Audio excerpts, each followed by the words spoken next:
Hello friends, topper math by DN sir की class में आपका स्वागत है। तो फ्रेंड्स, आज हम लोग देखेंगे क्लास 10 का मैथ, जो कि यूपी बोर्ड एग्ज़ाम से मोस्ट इम्पॉर्टेंट ये क्वेश्चन लिया गया है। आप लोगों को मात्र 260 क्वेश्चन पढ़ करके देखिए, मात्र 260 प्रश्न पढ़ करके आप यूपी बोर्ड में 70 नंबर का जो पेपर होगा उस 70 में से आप 68 नंबर प्राप्त कर सकते हैं। 67 नंबर, 68 नंबर, 69 नंबर तक आप पा सकते हैं जो 70 नंबर का पेपर होगा। बाकी जो प्रैक्टिकल का 30 नंबर होता है वो 30 में आप स्कूल से जो भी पाते हो, ठीक है। अगर 30 में 30 पाते हैं तो आप फिक्स है कि 95 के ऊपर 100 में 95 प्लस नंबर आप लाएंगे, ठीक है। 95 प्लस नंबर आप लाएंगे। तो देखिए, आपके मात्र 260 क्वेश्चन पूरे किताबों से पढ़ना है, ठीक है। जितने भी आपके मैथ के चैप्टर दिए हुए हैं उस सारे चैप्टरों में से मात्र 260 प्रश्न पढ़ करके आप सोचिए 95 प्लस नंबर लाने वाले हैं, ठीक है ना। अगर स्कूल से आप अच्छा नंबर 30 में 30 पा जाते हैं तो आपका तो 97 98 नंबर तक आ सकता है। तो देखिए दोस्तों, हम क्वेश्चन नंबर 1 को सॉल्व करेंगे।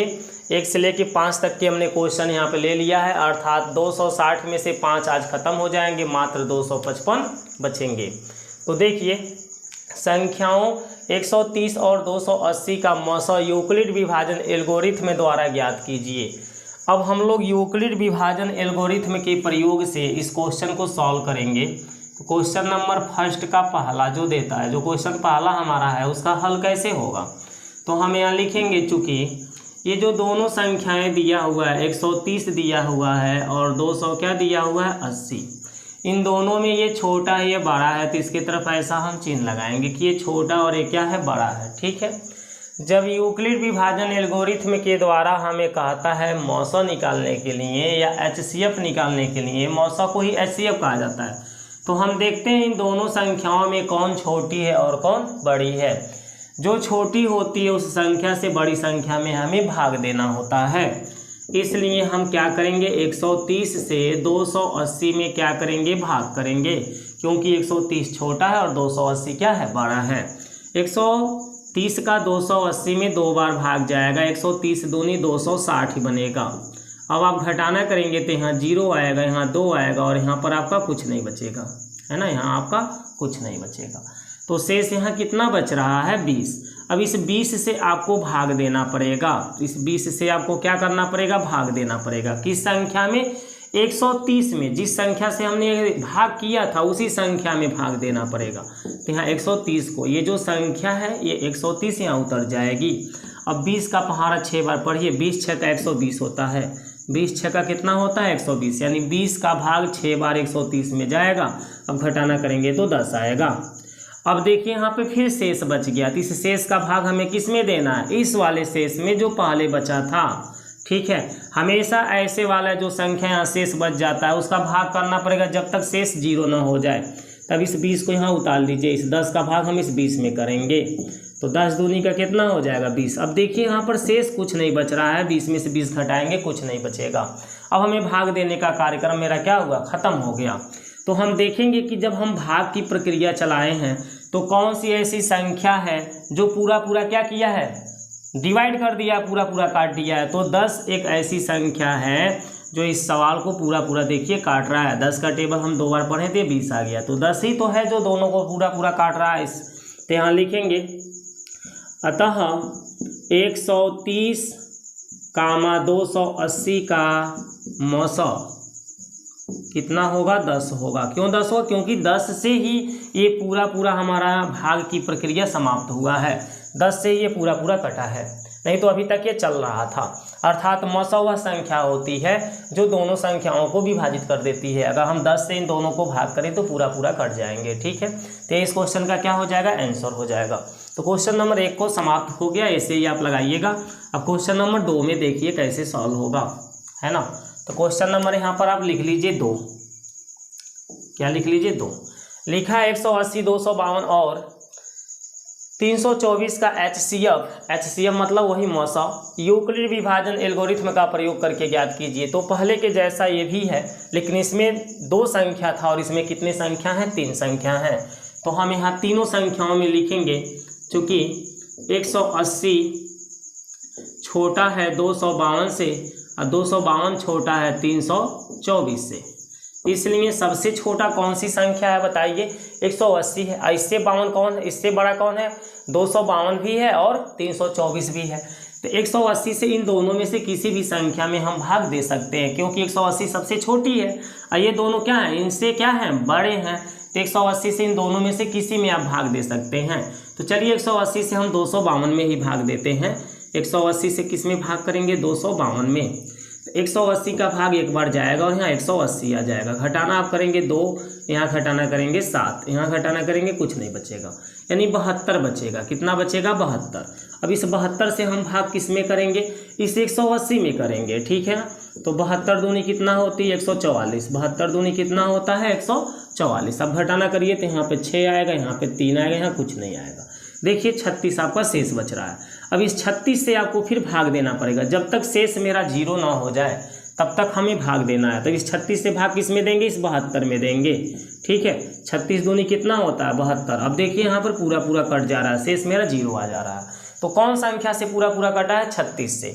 तो हम लिखेंगे यहाँ पे क्या लिखेंगे? चूँकि 180, 252 का HCF क्या हो जाएगा? 36। चूँकि 180, 252 का HCF क्या हो जाएगा? 36। इसलिए अब हम 36 जो HCF निकला, इसी 36 से हम 324 को काटेंगे। इसलिए हम 36 से भाग किस में करेंगे? 324 में, ठीक है ना। तो हमारा भाग कब बार जाएगा? 36 का टेबल 9 बार पढ़िए। 9 6 का 54 है ना, और 9 3 के 27, 5 कितना होता है? 32। यानी कि हम 36 के पहाड़ा 9 बार पढ़ेंगे तो 324 आएगा, और 324 में से 324 घटाएंगे तो यहाँ कुछ नहीं बचेगा। तो देखिए 36 से भी हमारा ये 324 पूरा पूरा क्या हो रहा है? कट जा रहा है। तो इन तीनों नंबरों का, जिन नंबरों का HCF पूछ रहा था, क्या लिखेंगे? अतः, अब क्या लिखेंगे? अतः 180, 252 और 300 क्या है? 24 का HCF, इन तीनों नंबर का HCF क्या हो जाएगा? 36 हो जाएगा। क्योंकि इन दोनों नंबर का HCF तो 36 निकला ही था, और 36 से तीसरा संख्या भी पूरा पूरा क्या हो रहा है? कट जा रहा है। इसलिए तीनों संख्याओं का HCF कितना हो जाएगा? 36 हो जाएगा, ठीक है दोस्तों। तो इस तरह से क्वेश्चन नंबर 2 भी आपका क्या होगा? समाप्त हो जाएगा। अब चलिए क्वेश्चन नंबर 3 को देखते हैं, ठीक है। क्वेश्चन नंबर 3 में देखिए क्या करना है। तो क्वेश्चन नंबर 3 में कहता है एक कमरे की लंबाई, चौड़ाई और ऊंचाई क्रमशः 8 मीटर 50 सेमी, 6 मीटर 25 सेमी तथा 4 मीटर 75 सेमी है। सबसे लंबी रोड की लंबाई ज्ञात कीजिए जिससे कमरे की बीमाएँ पूर्ण रूप से नापी जा सके, ठीक है। तो आपको एक कमरे की लंबाई, चौड़ाई, ऊंचाई बता रहा है। तो तीसरे के हल में आप क्या लिखेंगे? यहाँ लिखेंगे चूँकि कमरे की लंबाई कितना दिया हुआ है? दिया हुआ है 8 मीटर 50 सेमी। 8 मीटर 50 सेमी। 8 मीटर 50 सेमी को जब सेमी में हम कन्वर्ट करेंगे तो 850 सेमी होगा, क्योंकि 1 मीटर में 100 सेमी होता है। तो 8 मीटर में 800 सेमी बनेगा। अब 50 सेमी बगल में दिया है, टोटल को जोड़ेंगे तो 850 होगा। तथा चौड़ाई कितना दे रहा है? कमरे की चौड़ाई कितना दे रहा है? 6 मीटर 25 सेमी। 6 मीटर 25 सेमी, ठीक है। अब इसको सेमी में कन्वर्ट करेंगे तो 625 सेमी बनेगा, ठीक है ना।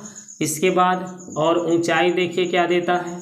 कमरे की ऊंचाई क्या देता है? और ऊंचाई, ठीक है। ऊंचाई कितना देता है देख लीजिए। तो इसकी ऊंचाई देता है 4 मीटर 75 सेमी। 4 मीटर 75 सेमी, ठीक है। अब इसको हम सेमी में कन्वर्ट करेंगे तो 475 सेमी आएगा, ठीक है। सभी माप एक ही में होना चाहिए, या तो मीटर में हो या सेमी में हो, ठीक है। यानी कि एक मीटर में हो, सेमी में हो, ऐसे नहीं होना चाहिए, एक माप होना चाहिए। तो मीटर सब हो या सब सेमी हो। तो हमने सबको सेमी बना दिया है, ठीक है। अब इसलिए हम क्या लिखेंगे?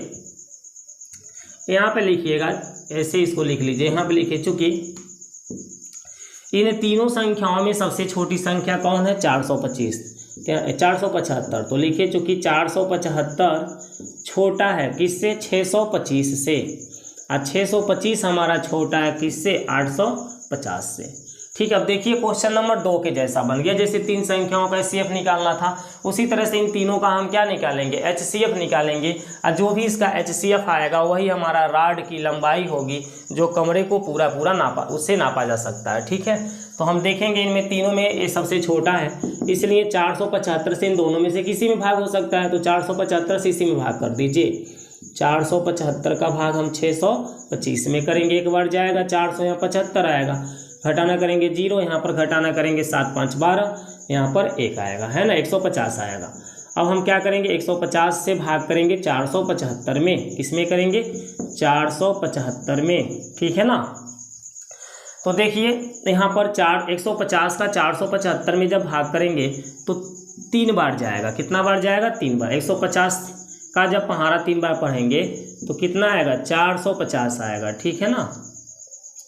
ठीक है, 3 0 0 और 15 3 45। अब घटाना करेंगे तो 5 बचेगा, यहाँ घटाना करेंगे तो 2 बचेगा, यहाँ घटाना करेंगे कुछ नहीं बचेगा, क्या शेष बचा, 25। अब इस 25 का भाग किस में करेंगे, 150 में, है ना। 25 6 का 150 होता है, 25 6 का क्या होता है, 150। तो देखिए इन दोनों संख्याओं की जब भाग संक्रिया हमने चलाया है तो 25 से ये पूरा क्या हो रहा है, कट रहा है। तो इन दोनों नंबर्स का 425 और 475 और 625 का HCF क्या हो जाएगा, 25, क्योंकि 25 ही तो टोटल इसको फाइनल काट दे रहा है। तो हम लिखेंगे यहाँ पर चूँकि 475, 625 का HCF कितना निकल के आया, 25, इसलिए हम 25 से अब क्या करेंगे, इस तीसरी संख्या को डिवाइड करेंगे। तीसरी संख्या का नाम क्या है, 850 है, ठीक है। अब हम 25 से 850 को भी काटेंगे, तो चलिए इससे इसमें हम भाग करते हैं। कितना बार हमारा भाग जाएगा, 25 दूनी 50, 25 तियाँ 75, 25 तियाँ कितना होता है, 75, और 25 तियाँ 75। यहाँ पर अभी देखिए पूरी संख्या में भाग नहीं जा रही है ना, 34 बार भाग ले जाएंगे तो हो जाएगा। कितना बार ले जाएंगे, तो 34 बार ले जाइए। देखिए 25 चौका कितना होता है, 100, 10 बचेगा। अब 25 तियाँ 75 और 75 10 कितना होता है, 85, है ना। अगर हम 25 के पहाड़ा 34 बार पढ़ेंगे तो ये 850 पूरा क्या होगा, कट जाएगा, यानी कि 25 से 850 भी कट रहा है। तो इन तीनों संख्याओं का HCF कितना होगा, 25 होगा। तो यहाँ पर आप लिख दीजिए, अतः 475, 625, 850 का HCF क्या निकल कर के आ रहा है, 25। क्या निकल के आ रहा है, 25। इसलिए क्या क्वेश्चन में कहा है, इसलिए सबसे लंबी रोड की लंबाई ज्ञात कीजिए जिससे कमरे की बीमाएं पूर्ण रूप से मापी जा सकते हैं, है ना। तो जो सबसे लंबी रोड की लंबाई होगी वो कितनी होगी, 25 सेमी, ठीक है। जिस मेजरमेंट से नापा जा रहा है, जिस माप से मापा जा रहा है, चाहे वो फीता हो या मान लीजिए कोई छड़ हो, ठीक है, कुछ भी ये रॉड हमने बनाया है, तो इस रॉड जो भी ये रॉड है उसकी लंबाई कितनी होनी चाहिए, 25 सेमी। तो यहाँ लिख देंगे, अतः रॉड की, यहाँ लिख लीजिए, रॉड की लंबाई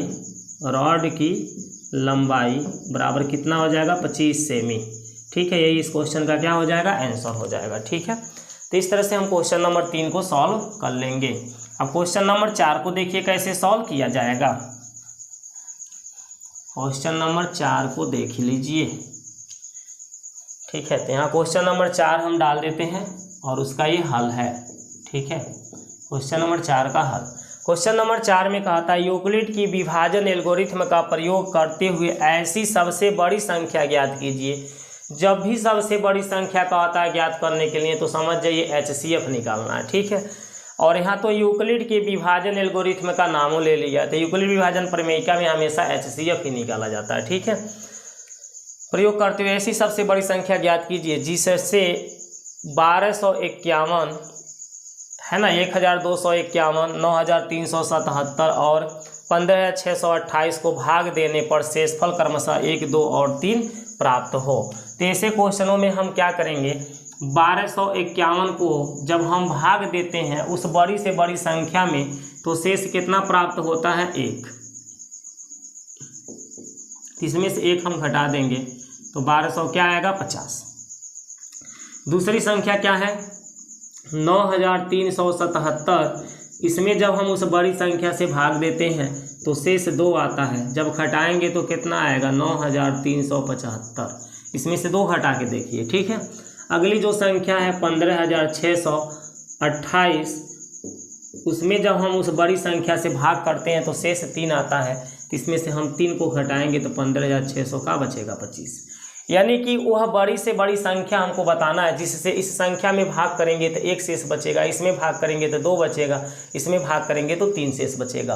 तो संख्या का पता लगाने के लिए इसमें से हम शेष को क्या करते हैं, घटा लेते हैं। क्या करते हैं, शेष को घटा लेते हैं। अब घटाने के बाद जो ये हमारे पास 3 संख्याएँ आ रही हैं, इन तीनों संख्याओं का हमें क्या निकालना होगा, HCF। किस नियम से, यूक्लिड विभाजन प्रमेयिका के नियम से।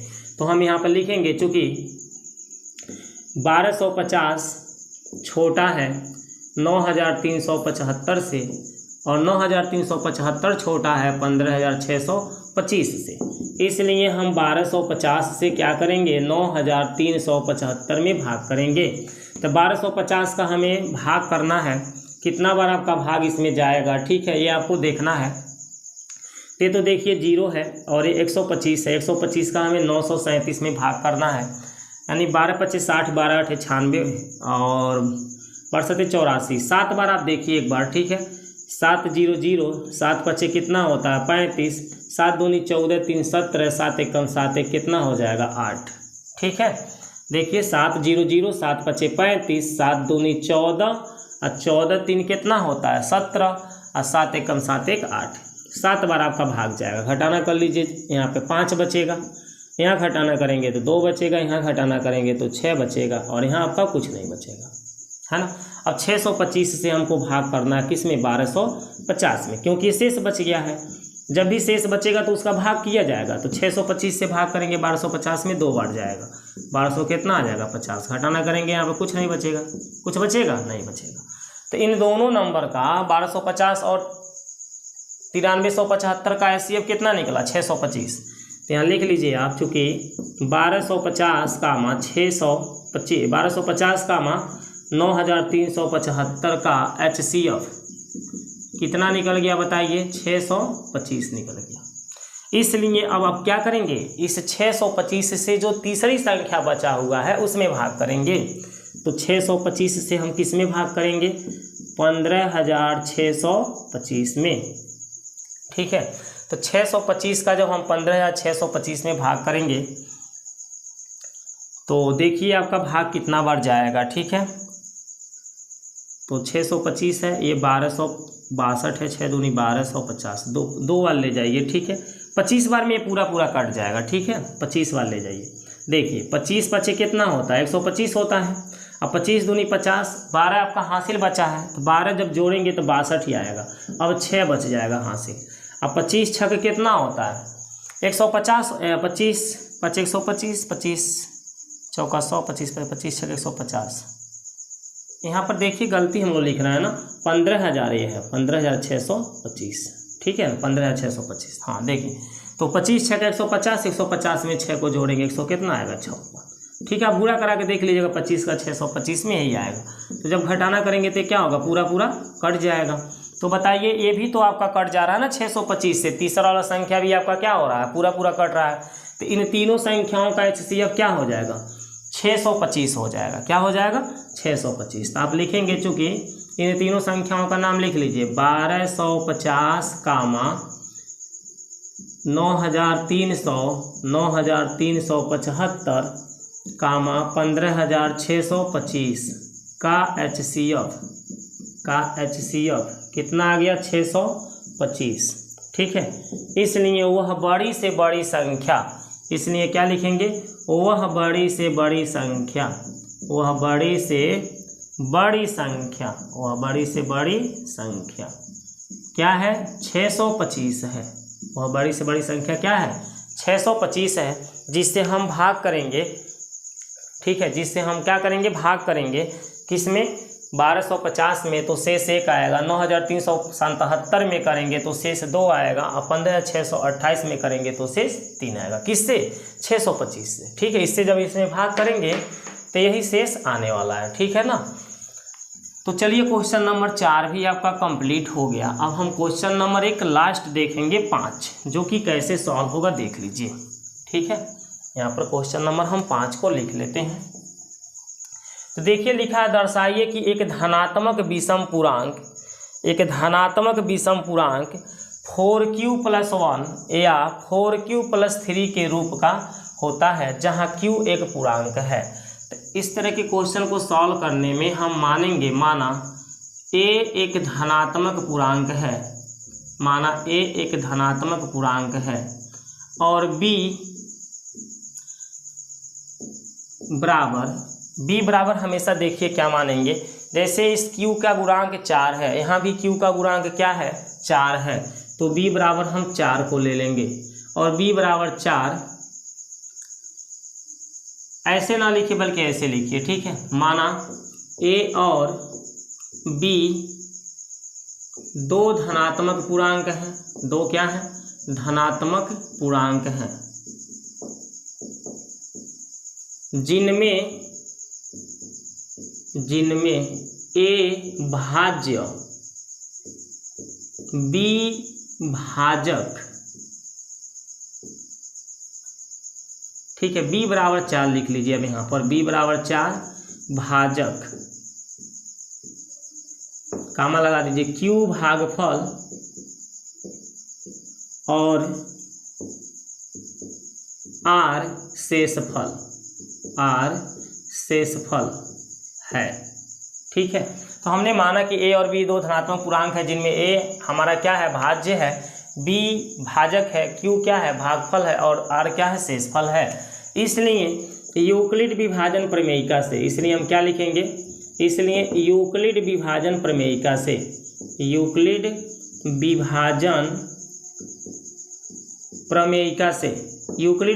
प्रमेयिका का क्या सूत्र होता है उसको आप लिख लीजिए। यूक्लिड विभाजन प्रमेयिका का जो सूत्र होता है वो होता है भाज्य बराबर भाजक गुणे भागफल प्लस शेषफल। ठीक है, ये आपका यूक्लिड विभाजन प्रमेयिका का सूत्र है। तो भाज्य आपने किसको माना है a को, तो आप यहाँ क्या लिखेंगे a, भाजक किसको माने हैं b को, तो यहाँ आप लिखेंगे b, भागफल क्या है q और शेषफल क्या है r। ठीक है, आगे a बराबर b का मान आप क्या रख सकते हैं 4, तो यहाँ 4 गुणे q, b का मान 4 रखेंगे तो 4 का q में गुणा होगा 4q प्लस क्या हो जाएगा r। इसे समीकरण नंबर क्या दे देंगे 1। आगे लिखेंगे जहाँ ये r आपका दिख रहा है, ये तो r क्या है शेषफल है, लेकिन इसकी वैल्यू क्या हो सकती है, तो जो भाजक 4 दिया गया है ना, इसे 4 से हमेशा कम हो सकती है। ठीक है, ये जो भाजक r दिया जाए, भाजक जो b दिया गया है जिसका मान क्या है 4, तो ये शेषफल जब भी निकलेगा ना, आप किसी भी संख्या में 4 से भाग करेंगे तो उसका शेष क्या होगा, क्या 4 आएगा, नहीं आएगा, 4 से हमेशा कम आएगा, 0 आएगा या 4 से कम आएगा। तो इस r की वैल्यू क्या हो जाएगी, 0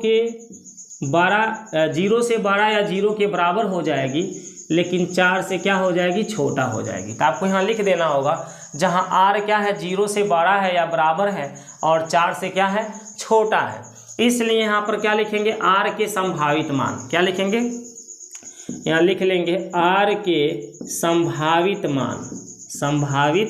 मान। तो बताइए r के संभावित मान मतलब r के कौन कौन से मान बन सकते हैं, कौन कौन से मान यहाँ पे प्राप्त किए जा सकते हैं। तो r का मान बोला गया है 0 हो सकता है, या 0 से क्या हो सकता है बड़ा, तो 0 से बड़ा 1 होता है, 2 होता है, 3 होता है, लेकिन यहाँ कहा गया ना 4 से छोटा होना चाहिए। तो देखिए इतना ही r के संभावित मान बनेंगे। ठीक है, अब r के जो ये मान बने हैं 0, 1, 2, 3, इसको हम समीकरण 1 में क्या करेंगे रख देंगे, इस समीकरण 1 में रख देंगे। r के संभावित मान 0, 1, 2, 3 बना है, तो यहाँ लिखा जाएगा r के मान समीकरण 1 में रखने पर, समीकरण 1 में क्या कर दिया जाए रख दिया जाए। ठीक है, या r बराबर 0 पर इसका मान क्या होगा, r बराबर 1 पर, यही सब बारी बारी से निकल लेता है, एक ही बार लिख दीजिए r के मान समीकरण 1 में रखने पर। तो बताइए a बराबर क्या बनेगा 4q है ना, अब प्लस r की जगह क्या लिखेंगे 0, क्योंकि पहला मान तो 0 है, तो हमें क्या मिलेगा 4q। फिर a बराबर क्या है 4q प्लस r का मान क्या रखेंगे 1, तो हमें मिलेगा 4q प्लस 1। फिर a बराबर देखिए 4q प्लस r का मान 2 है तो हम यहाँ 2 रखेंगे तो यहाँ मिलेगा 4q। ठीक है, इनमें आप क्या कॉमन ले सकते हैं, इन दोनों में कॉमन 2 ले सकते हैं ना, तो यहाँ पर आपका क्या बचेगा 2q प्लस 1। ठीक है, इन दोनों संख्या में 2 मैंने कॉमन ले लिया है। अब r का एक मान और बचा है, उसे सब समीकरण एक में रखा जा रहा है, तो 4q प्लस 3। देखिए r का मान 0 1 2 3 था तो यहाँ 0 1 2 3 रख दिया, इसमें कुछ कॉमन नहीं हो सकता है तो ऐसे ही रहेगा 4q प्लस 3। ठीक है, अब ये जो 4q आया है, ये 4q को हम क्या लिख सकते हैं, 2 गुणे 2q लिख सकते हैं।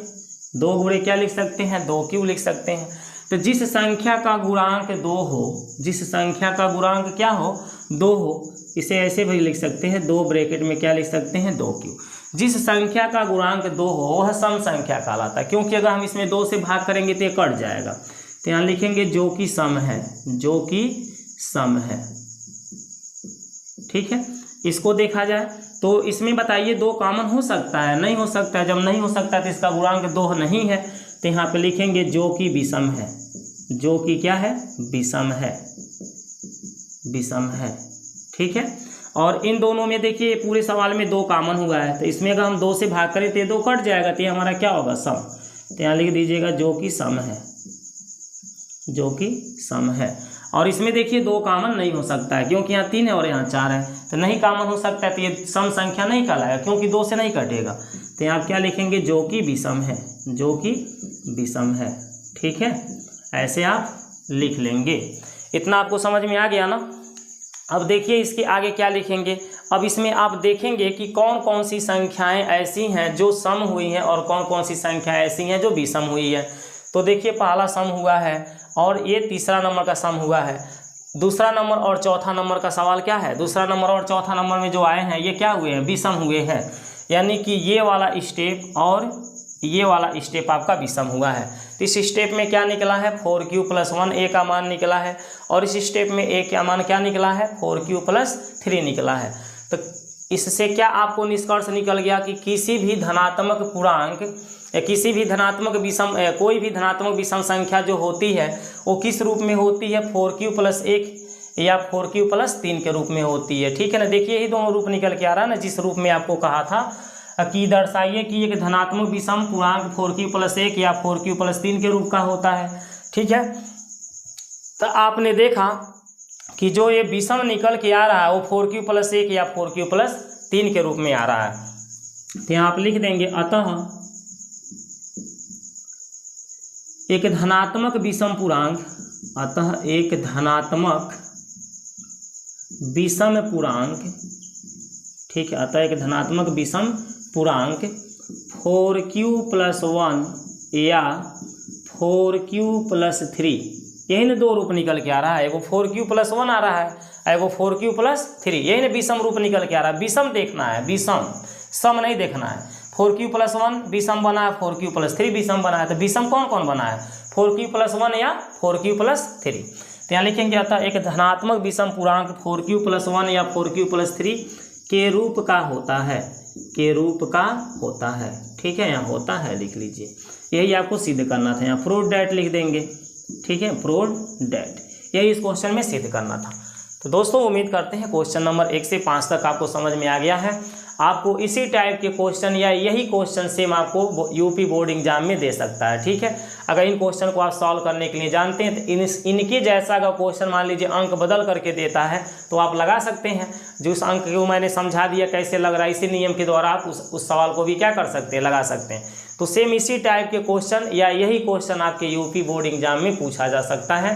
तो आप इसकी तैयारी एकदम अच्छी खासी करिए। ठीक है दोस्तों, अच्छा दोस्तों नमस्कार।